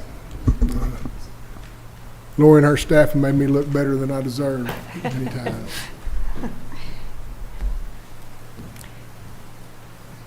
Okay, I'm going to briefly go over, we sent you this legislative package to the commission. Each one of you should have seen it to have time to go over it and ask questions. So I'll just go through it quickly, but today I just need your motion to approve the staff to present this to ALC December 1st. It's codified in the law that we present RDOT's or the Highway Commission's legislative package to ALC by December 1st of each year. Now, to be clear that this is just a shell. We'll have to work through getting the bills written and getting all the language. We'll have Michelle Davenport, our chief legal counsel, as well as all the subject matter experts that we can find to make sure we craft a bill that is what it should be, and then we'll send it to you guys to review before anything is done with it. But what we plan to do, if we get approval today, is send this package of what we plan to do in the next legislative session, not only to the legislature, but also to the governor's office, so they'll know what we are planning to do and get their input. So in just real briefly, we plan to do an increased fines for a moving traffic violation in a mobile maintenance operation. Right now, the only time there's double fines in a work zone is if signs are in place that say you're in a work zone, and that means traffic violation fines are doubled. We don't put out signs for these mobile maintenance operations, but when you have a RDOT truck or a contractor truck or whoever on the side of the road doing some type of minor maintenance activity and they have lights going, there are laws, move over laws, that you need to move over and get out, to provide safety for our workers. So all this will do is we'll just increase the fines for those that don't obey the laws when it comes to our workers on the road. And then the other next one is ensure continued use of green lights. The Arkansas Department of Emergency Management, A.J. Gary, gave us authority to put green lights on our RDOT vehicles as well as our contractor vehicles. And then something came up that made us think that the law is a little bit not as clear as we wish it would be. And so we're all on board, including the Arkansas State Police, to clean up that language a little bit so there's no question that RDOT and our contractors can use green lights on our vehicles. And that's so important because it increases the visibility. And that's what we have noticed. People don't even seem to notice amber lights or white lights anymore. These green lights really grab people's attention and make them aware that they're in the road. The inclusion of a state operation of a motor vehicle in a work zone in the Arkansas driver license study guide. We're going to call that something else because that was hard to say. But anyway, in our driver's manual, these kids are young people that are studying the driver's manual. There's nothing in there about safe operations in a work zone, and we would like to add that. That came from the contracting industry has approached us about sponsoring this legislation. We're more than glad to do that. And this, I think, will be a great addition to the driver's license manual. We're going to do some deregulation. Everybody loves that, right? Deregulate the movement of school and office trailers. Right now, the way the law is written, if you want to move a simple little office or little mobile classroom or anything like that, you have to do the same thing as if you're moving a double wide down the interstate. So we're going to clean that up a little bit and take some of the regulatory burden off these small movements. Remove the construction manager general contractor program pilot requirements. Right now we're still under a pilot program for our construction manager general contractor alternative delivery method. It expires June 30th, 2026. Is that correct? So we need to do something this session if we're going to keep that tool in our toolbox. We'll be working closely with the contracting industry to make sure they agree with it before we craft any kind of a bill. But right now I feel like that there's not going to be any opposition to take that from being a pilot to a permanent tool in our toolbox, with the idea that at any time if they don't like the way the program's going, they can take that legislative authority away from us. So it's not like it's permanent, but it will allow us the flexibility to do these projects and to continue to plan for these projects in the future. We're going to modernize our statutory bonding requirements. As we were going through some different review of the law and how it is written according to how we bond our contractors and what we required, we noticed that we have some outdated language out there, and we're going to clean that up. Standardized market value determination for surplus property. We have two types of surplus property. We have right-of-way surplus property and we have capital asset surplus property. Capital asset surplus property is when we have to buy a non-economic remnant. When we go in and buy right-of-way for projects, sometimes we go ahead and buy what we call a non-economic remnant, and these become a capital asset. We have two different ways of appraising these two types of right-of-way, the surplus property, and we're going to clean that up and only require two appraisers for wherever that right-of-way falls. Only two appraisers are needed to come up with the fair market value for that, instead of right now it's 2 for one and 3 for the other. 2 is plenty. It's a waste of resources, time, and money.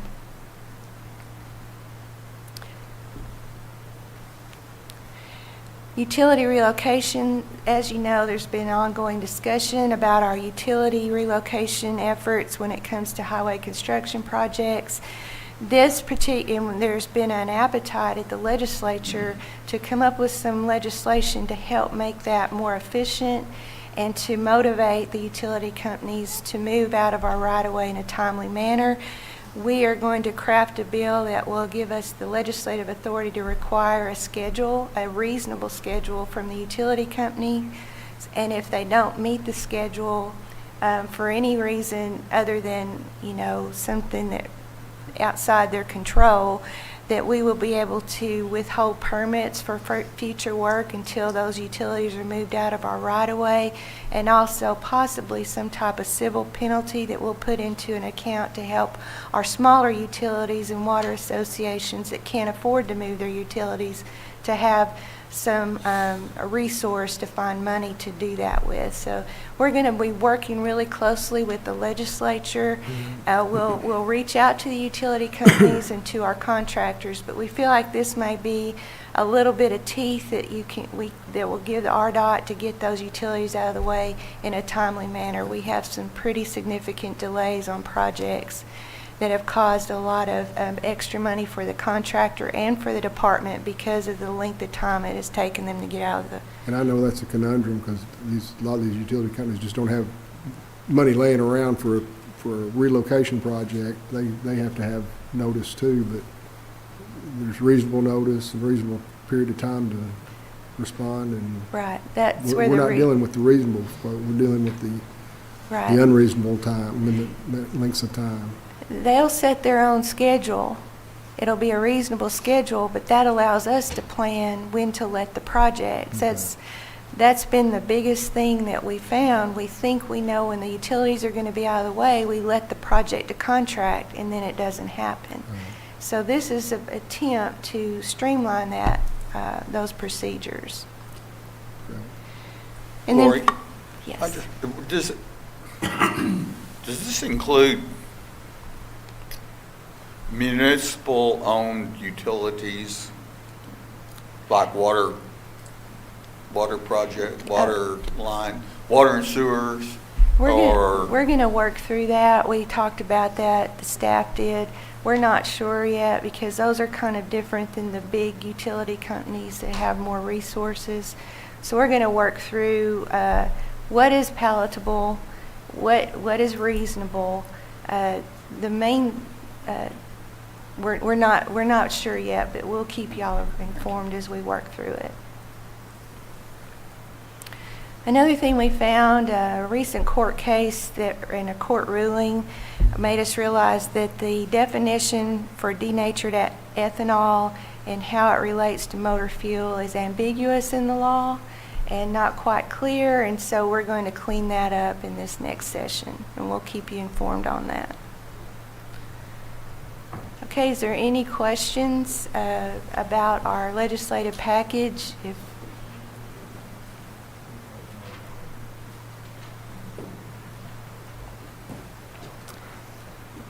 If not, Chairman, can I have a motion to submit this to the Legislative Council and to the Governor's office? You heard staff recommendation. Do I hear a motion?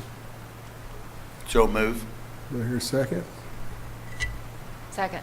Okay. Any other discussion? All those in favor signify by saying aye. Aye. Any opposed? Okay, thank you. Like I said, we'll keep you up to date as we move through crafting the legislation.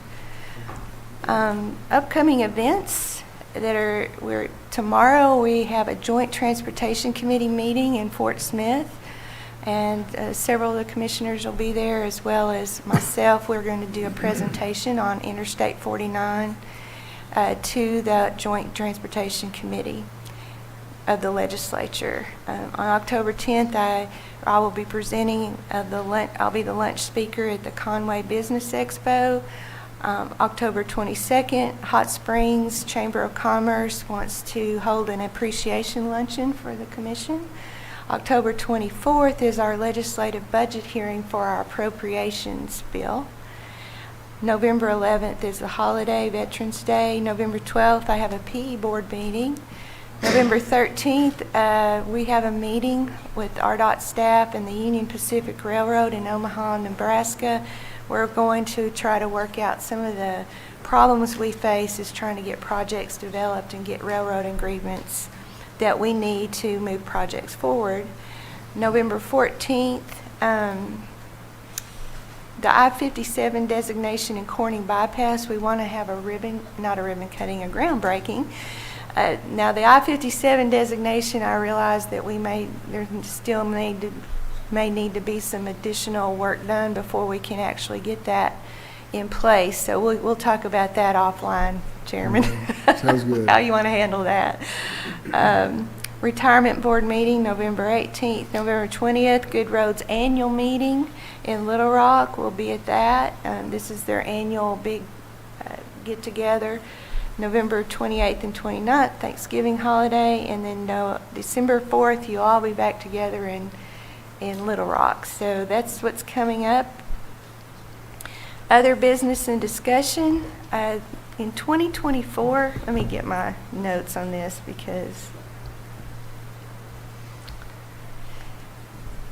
in 2024, the Federal Highway Administration presented to us an Environmental Excellence Award, but we didn't actually have the plaque or where's Vivian? Is she here? She's not sure. Sitting back Oh, there. here she is. Okay, this was an effort that we took on as in partnership with the Arkansas Game and Fish Commission, Arkansas Game and Fish Commission, Arkansas Natural Heritage Commission, and the U.S. Fish and Wildlife, and 24 volunteers, and we moved these endangered species of crawdads or crawfish, from wherever you're at in the state. We called them crawdads where I was. Anyway, we moved them to keep them safe during the construction, along with, and there were 83 of them, just 83 of them left, and they were carefully taken from where we were going to do construction and put in a safe spot. And then we also had another 176 other crayfish or crawdads that we moved of varying species out of harm's way. And you might smile at this, but it's very important that we protect the environment, not only because we're required to do it by Federal Highway and Vivian, but also because it's the right thing to do. So we have a whole division dedicated to our environmental footprint in Arkansas and making sure not only that we don't get outside federal laws, but we do the right thing for our beauty of our natural state. So with that, I'm going to turn it over to, we're going to have a photo op, and we've got, we're going to call it the Crawdad Memorial Plaque. Not memorial, the honoring plaque. So here we go. Thank you, Mr. Chairman, Commissioners, and Director for having me here today. Since 1995, the FHWA Environmental Excellence Awards have recognized leaders across the country who make outstanding contributions to environmental stewardship and partnerships above and beyond traditional transportation project outcomes. These awardees exemplify efforts to protect and enhance environmental resources while meeting our nation's transportation needs.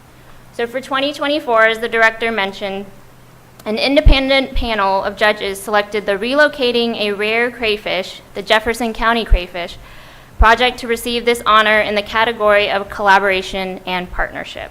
So the awarded agencies are the Arkansas Department of Transportation, the Arkansas Game and Fish Commission, and so here today we have Maxwell Hartman representing AGFC, the U.S. Fish and Wildlife Service, Jason Haidt is here, and the Arkansas Natural Heritage Commission, and Dustin Lynch is here representing that agency. So with that, I thank you all for submitting this project, and I'm very proud and honored to be here to present the awards. Thank you. Thank you.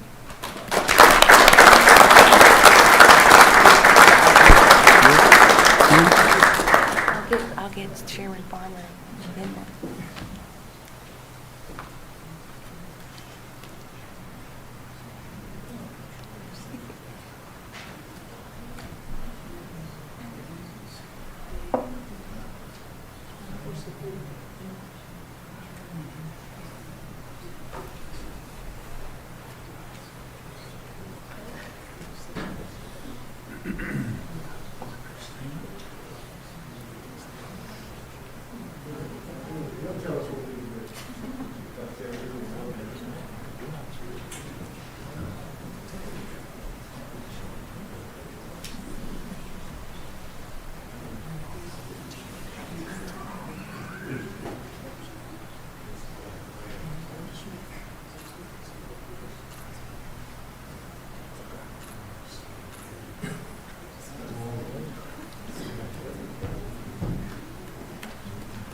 Okay, that's almost it, but I have one last thing. Okay. Mayor Copenhaver, come on down. Okay.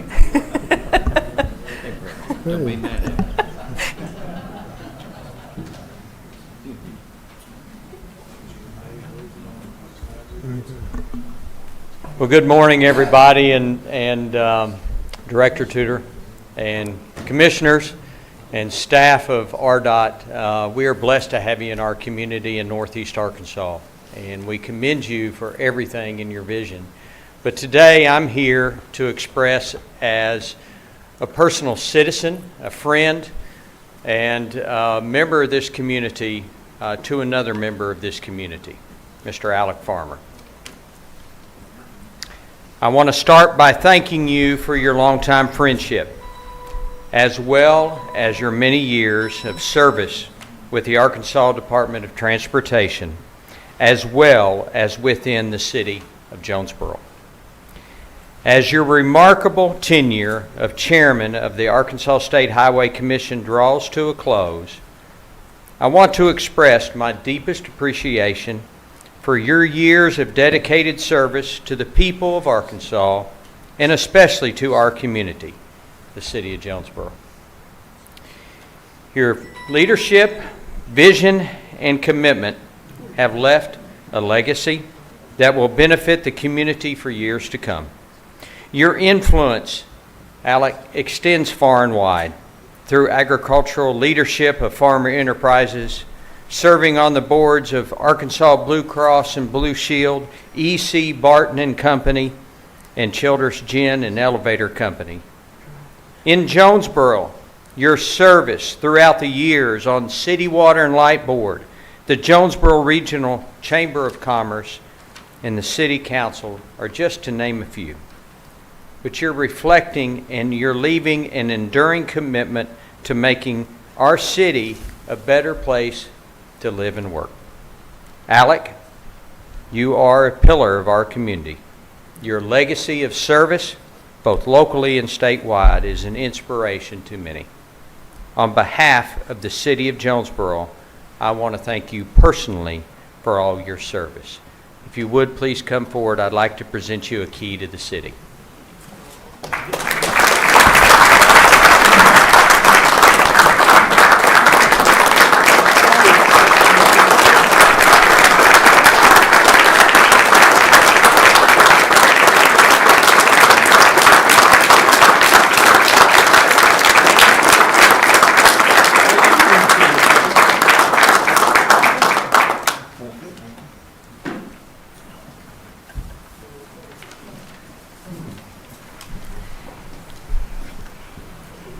And that, Chairman Farmer, concludes my report. Well, I've got a couple of things, but let me just say, and some people may disagree, I think this has been about the best darn meeting I've ever been to.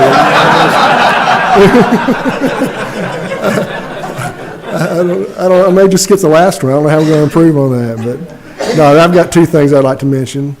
First, Lori was featured in the Roadway Safety Magazine, which is the flagship publication of the American Traffic Safety Services Association. So that's a mouthful there, but one-on-one with Lori Tudor. So, national magazine.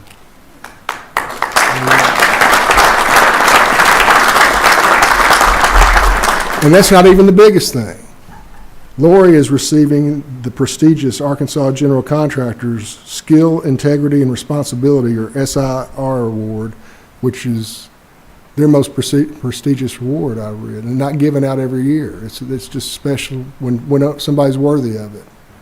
It's an award given to an individual who exemplifies values embraced by Arkansas General Contractors, has consistently demonstrated outstanding service, industry leadership, and involvement in their community. Past recipients include Congressman John Paul Hammerschmidt, U.S. Senator Dale Bumpers, and two former highway directors. So, Lori, congratulations on that.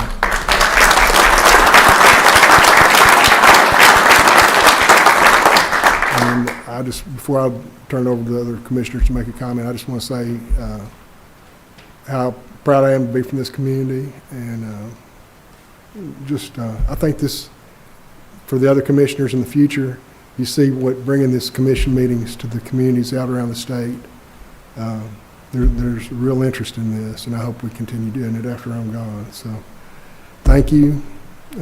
Is there any other comments before we adjourn? I just want to say thank you to Jonesboro, whole Northeast region, Arkansas region. We always have a great experience when we come up here, and your views and values are reflected in your leaders.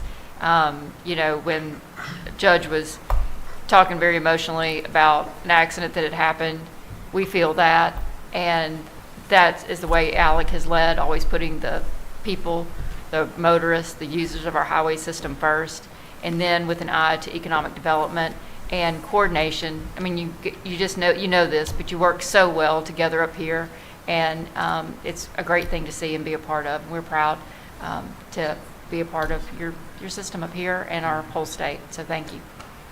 Thank you. Dave, you want to finish this off? Well, I have one comment.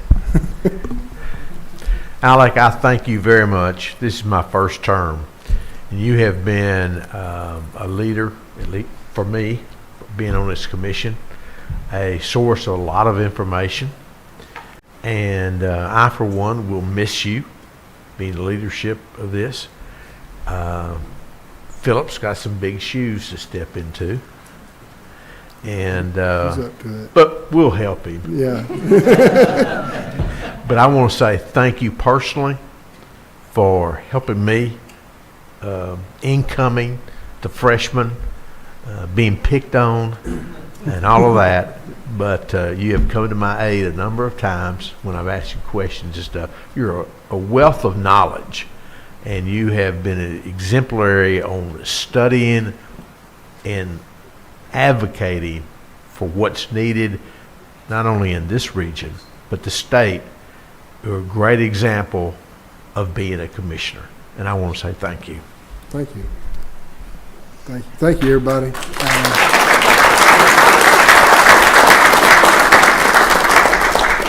Hearing nothing else, I'll entertain a motion to. We are adjourned. Thank you, everyone. Thank you for turning out today.